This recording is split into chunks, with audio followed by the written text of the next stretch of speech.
Good evening and a warm welcome to this week's show. We are very excited for our next guest, certified past life regression therapist and also creator of the Alien UFO and Past Lives podcast, Simon Bown. Welcome to the show, Simon. For our listeners at home, could you tell us a bit about yourself and how you come to be involved in both of these fields? Well, I've always been fascinated by UFOs and paranormal, supernatural stuff. Even when I was 10 years old, I would go to the local public library and get out books on anything that was supernatural. So it could have been Bigfoot as well as ghosts or UFOs. But over time, my interests sort of just went down into two channels, so to speak, and they were completely separate at that time. Because I'm that old, that I'm talking about the 1970s. And so UFOs and the afterlife, they didn't cross over at all. And it was in the 1980s, I started going to this place called the College of Psychic Studies in London, which was set up by the Society for Psychical Research back in like 1875, 1880. And so it was a huge house with a massive library. But it was a college, but I wasn't a student there. I was going to pay because they did teach people how to become mediums and psychics, and they would teach past life regression. There'd be channels, mediums who would channel a spirit, so you could talk directly with the spirit and not have the medium interpreting what's coming through. And it's about 1987, 88. I was taken through a past life regression, and that was really phenomenal. And it was amazing what came through. And it was also not just that you would get these images and these thoughts and this knowledge coming through. It was also slight physical feelings as well. And so over time, I became really interested in the evidence for an afterlife, which is what they were doing at the Society for Psychical Research back in the Victorian age. They had scientists, there's people like the Astronomer Royal was part of it, as well as Sir Arthur Conan Doyle and Sir William Barrett and all these different people who were not, just kind of what today you might say kooks or nerds or into woo and what have you. They were looking for evidence of an afterlife, and they were spiritualists, and they would work with mediums. And way back then, it was trying to do a scientific viewpoint. And I think the spiritualists have been kind of, I don't know what the right word is, invaded. That's not quite the right word, but it's become more kind of Christian. And some spiritualist churches now have hymns and prayers and things, but before that they didn't do all that stuff. And so at the same time that I'm interested in those things, I'm still interested in UFOs, and I'm reading books like Travis Walton when his book came out, and Whitley Strieber and Betty Andreasson, and then as time went on, Bud Hopkins and John Mack and Timothy Good and all this UFO stuff. And particularly alien abduction. I don't know why, but I find that particularly fascinating. And part of that is the high strangeness. And for me, it's almost like the weirder it is, the more interested I am. And some people will get turned off by the ultra weird stuff. And so over the years, I got taken through more past life regressions. It wasn't like I was doing it every few months. It was every few years. And I decided that this is something that I wanted to do. So I went on a proper college course to become a clinical hypnotherapist. And that was a 10-month course. And we did, hundreds of classroom hours. And I learned that. And then after that, I got certified in past life regression therapy, because past life regression can be very healing if it's done with that as the target.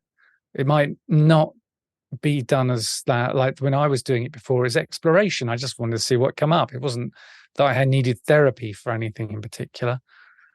But then also I had a really long commute where it was about an hour and 15 minutes each way. So every day I had 2.5 hours of commute. And so I would just listen to podcasts the whole time. And the podcasts would be about UFOs and afterlife stuff. So I eventually, because I've been a musician since 1980 and I'd done so much home recording, I had all the software and I knew how to do it. And I thought, it can't be that hard to do a podcast. You're just recording a voice. It's not like you've got to do the whole band.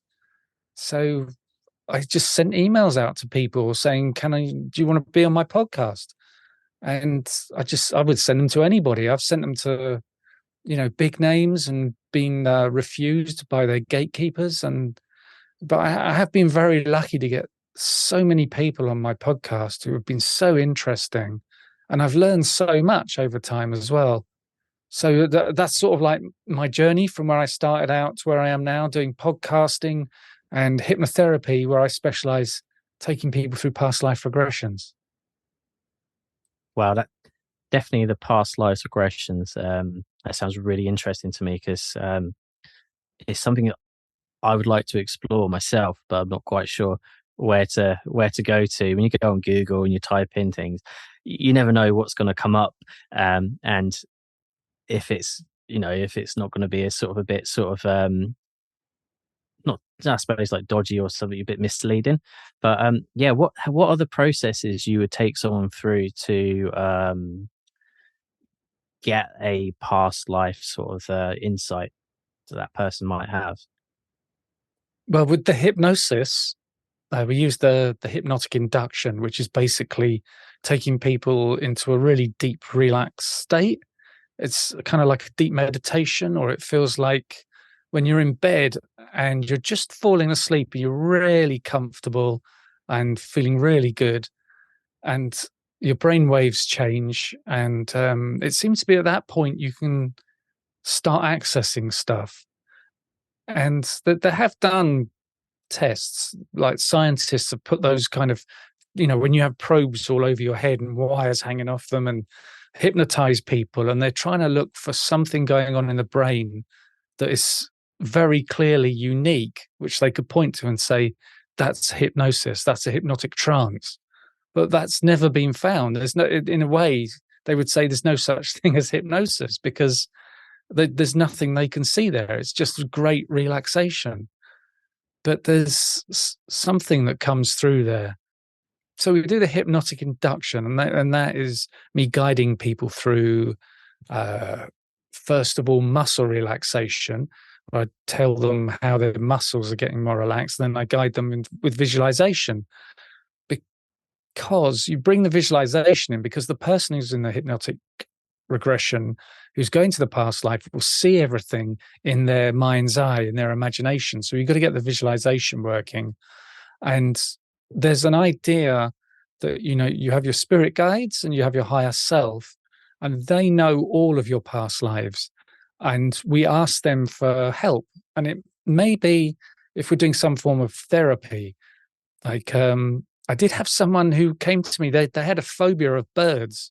They couldn't be near birds at all, like pigeons or anything. They get so freaked out. And so when we're going into the hypnosis, I would say, take us to the origin point of this phobia. Take us to the past life where this started to become an issue. And that's the kind of hypnotic language we would use. And it seems to work. And it's that thing where I don't really know how it works. There's these ideas, the spirit guides, the higher self, but it does work. And it seems to work on a weird subconscious level.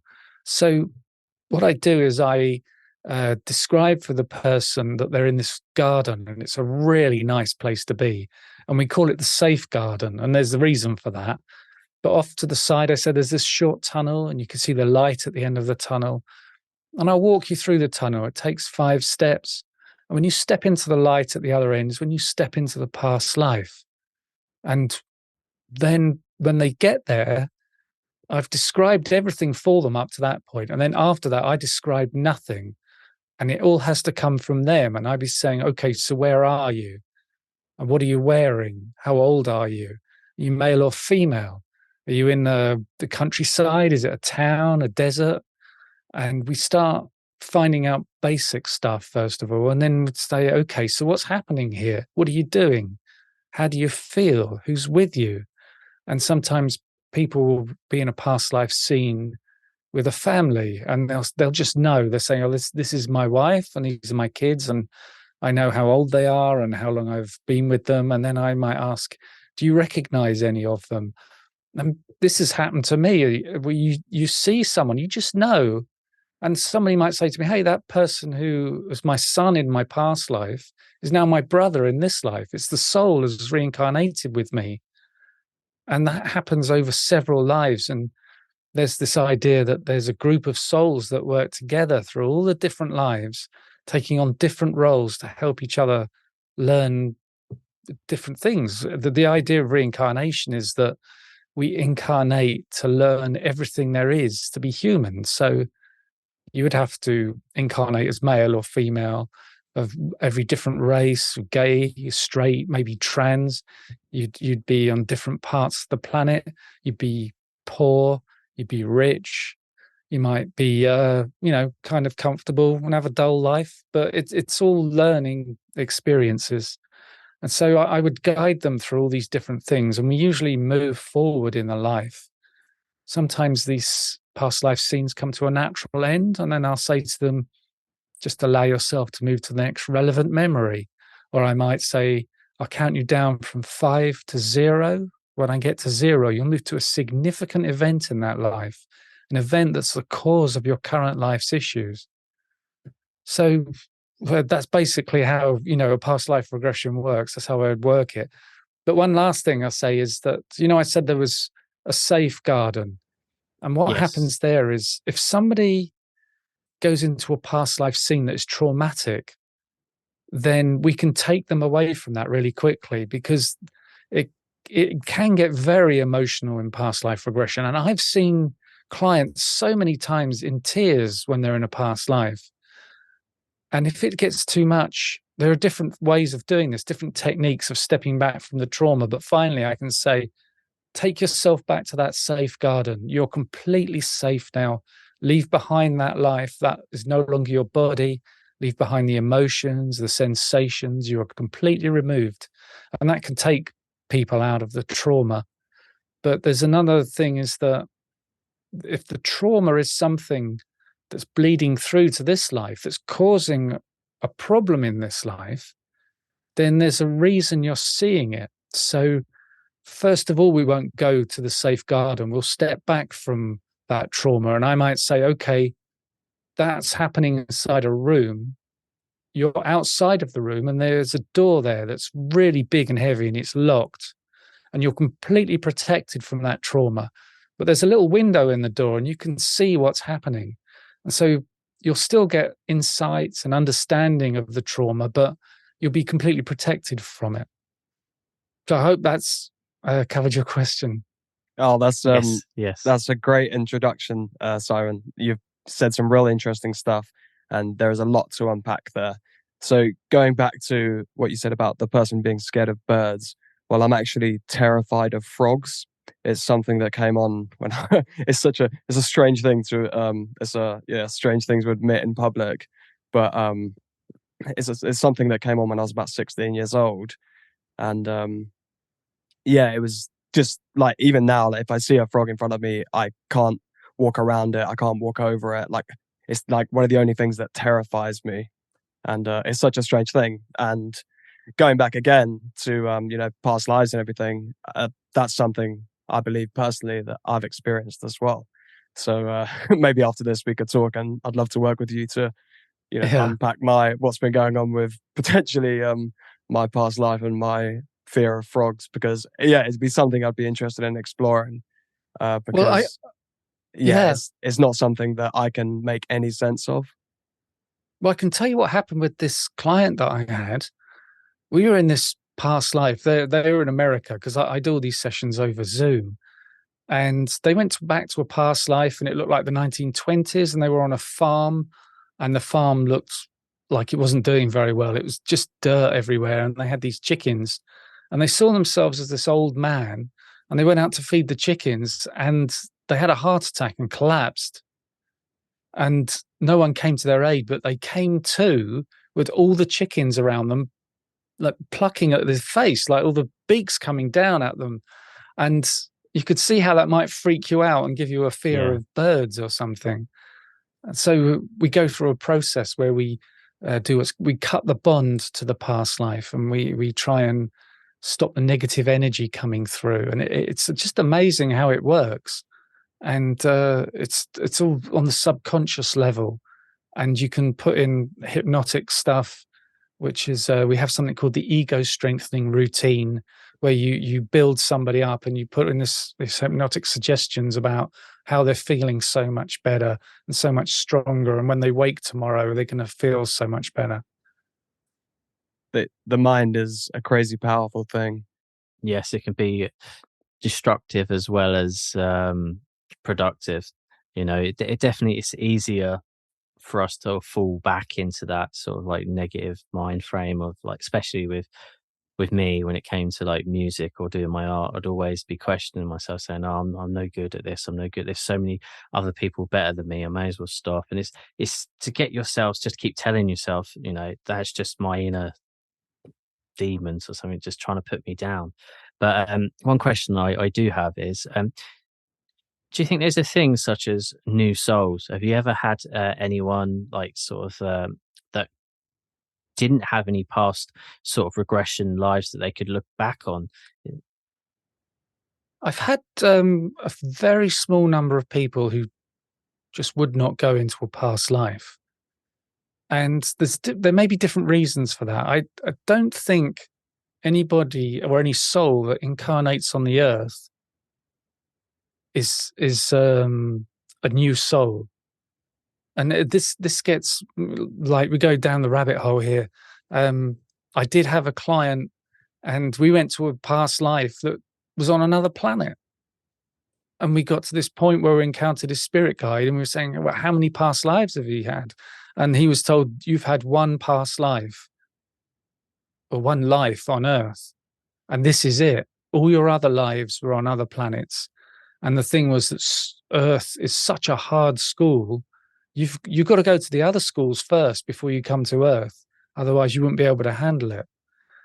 And other times, people might not go to past lives.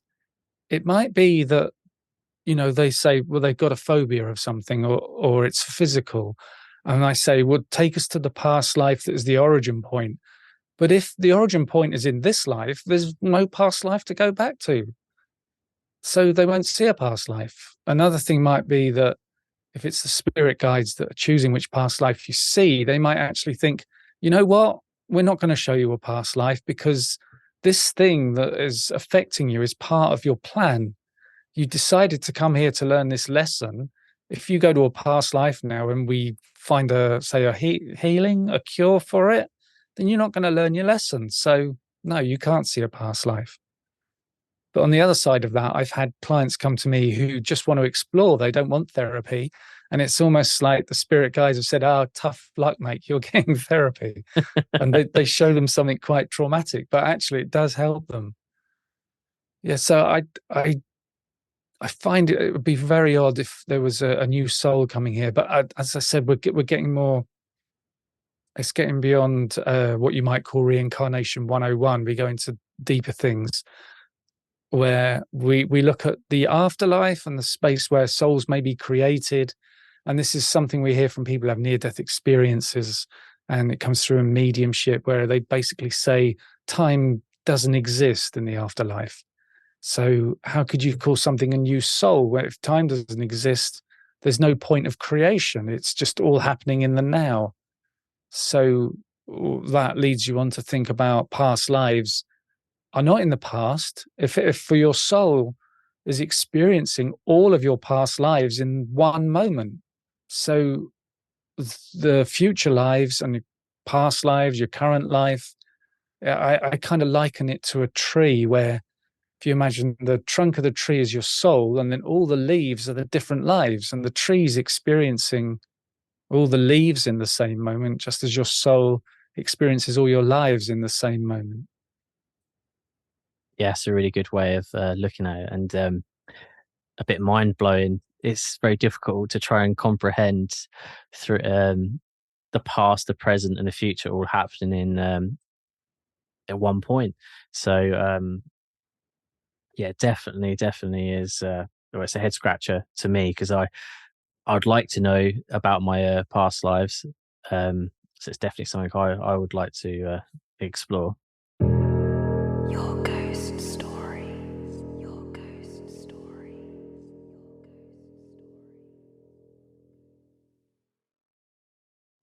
It's a fascinating thing when you hear so many accounts from all over the world, especially in young children around 3, 4 years old, when they can recount a story or a past life. Lots of memories they have to their parents, and I've seen sometimes there's been evidence documented where this child can kind of prove who he's talking about in a past life from 20 years ago from the news and whatever he's talking about. I'm sure you've heard plenty of stories like that. Maybe Simon, you could tell us one of your most favorite stories that with such a kind of coincidence that it's kind of undeniable.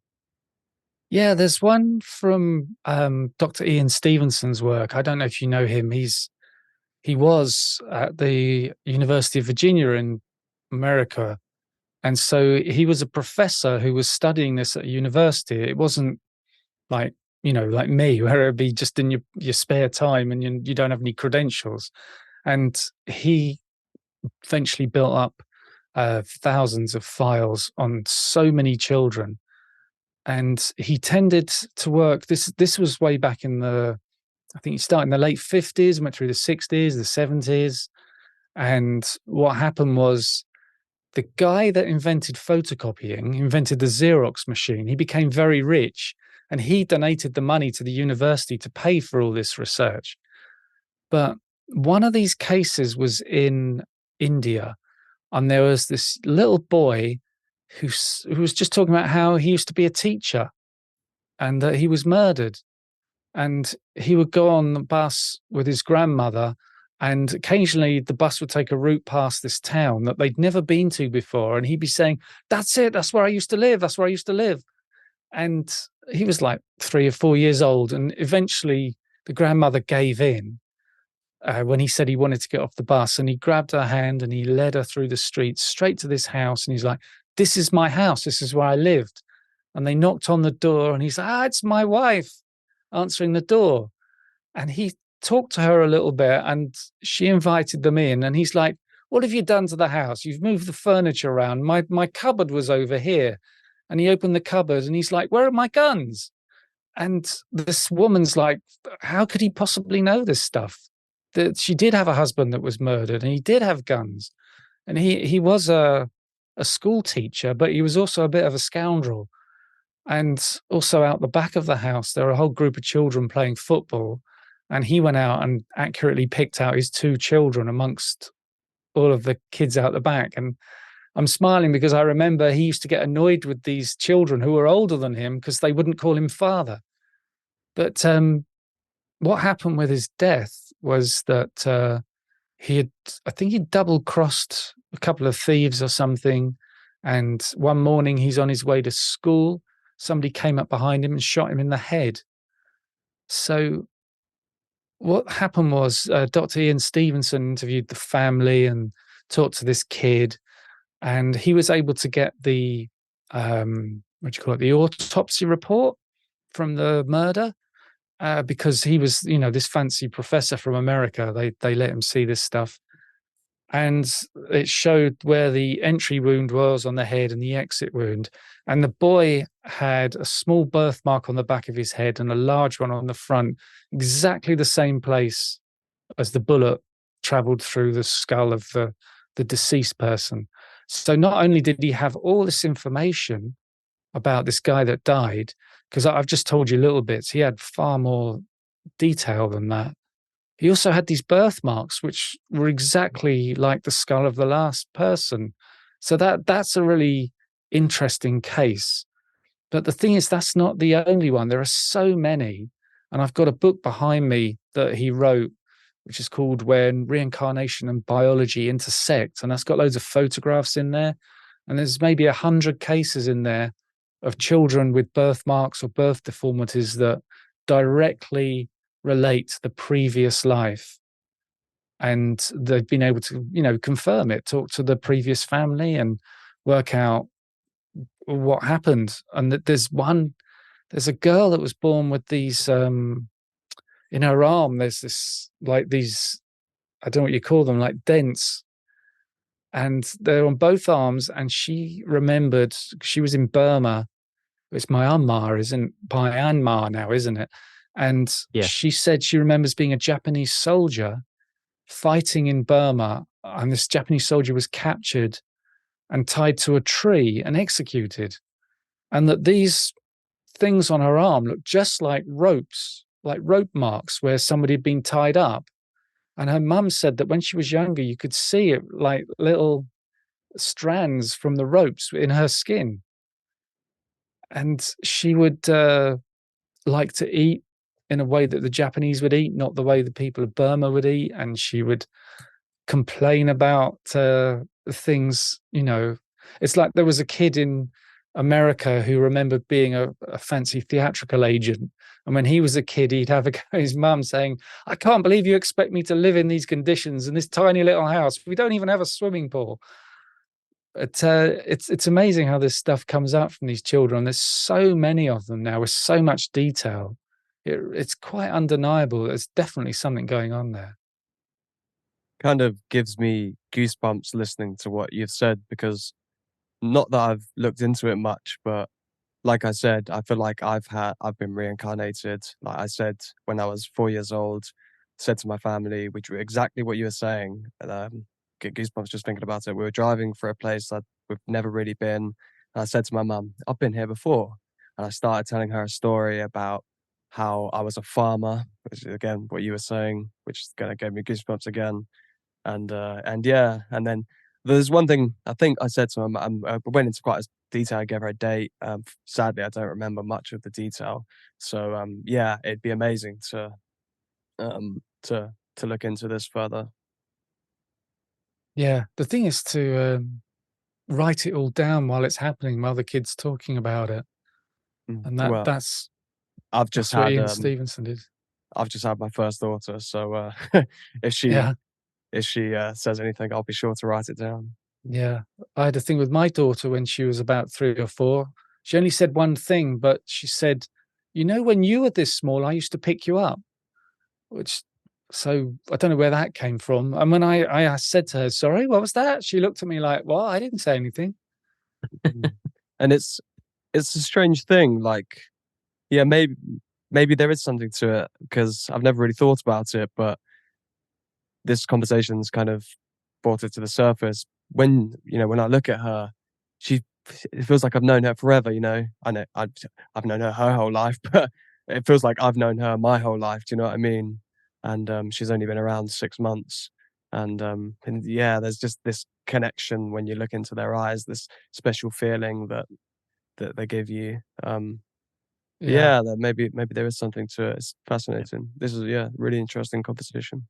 I definitely get that with one of my closest friends, one of my childhood friends who I grew up with as a kid, and I still hold a grudge against him for pushing me in a pond. But I feel like, again, with him, I feel like that I've known him forever, and no matter the because we'll go huge periods of our lives where we didn't talk to each other we didn't fall out or anything, just he went on a different path, I went on a different path, and I didn't speak to him sometimes for about maybe 3 years. But then when I saw him again, it was like that time it didn't exist. We just picked up straight where we left off. And there's certain people in my life like that, which I feel like I've always been around, and I can't explain it. So you have this spiritual connection kind of thing. Yeah, definitely. Yeah, when I was in a past life regression, and I saw myself as a small kid in a park, and I saw the father and mother there, and I just instantly recognized that the father was one of my best friends in this life. And it was weird because I just had that knowledge. It's not like anybody told me. you can spot it. It's weird. So if anybody listening is interested in looking more into what you do, where can they find information about this for the past life stuff? Yeah, the website is pastliveshypnosis.co.uk. And there's a link to a booking page, and people can go into my calendar and book a free call. I'll do a 20-minute consultation on Zoom. And if they're interested in doing past life regression, then we can discuss what they want to do, what their goals are. And as I said, it's free of charge. It's definitely something that I would be interested in. So you may hear from me very soon, because Yeah. I would love to know. I would love to know. Definitely with like past lives and such. Just always sort of fascinated me. Hearing stories. I remember hearing one story from a young boy who had a past life that he used to live on Mars, and that he had to leave Mars and come to Earth because there was a huge war. But again, you never know if that is someone's imagination that is just created that, or if that child actually did experience that and they believed that was what was happening. Yeah, I remember hearing a story. This was amongst the UFO stuff, that they took all the analysis of the Martian atmosphere and all the isotopes and whatever, and they gave it to the scientist and said, "What can you tell us about it?" But they didn't tell him where this had come from, and he said, "Oh, they nuked it." And they say, "Well," he said, "What do you mean?" He goes, "Well, this isn't natural. Some of this stuff comes from nuclear weapons." And so that was a weird thing.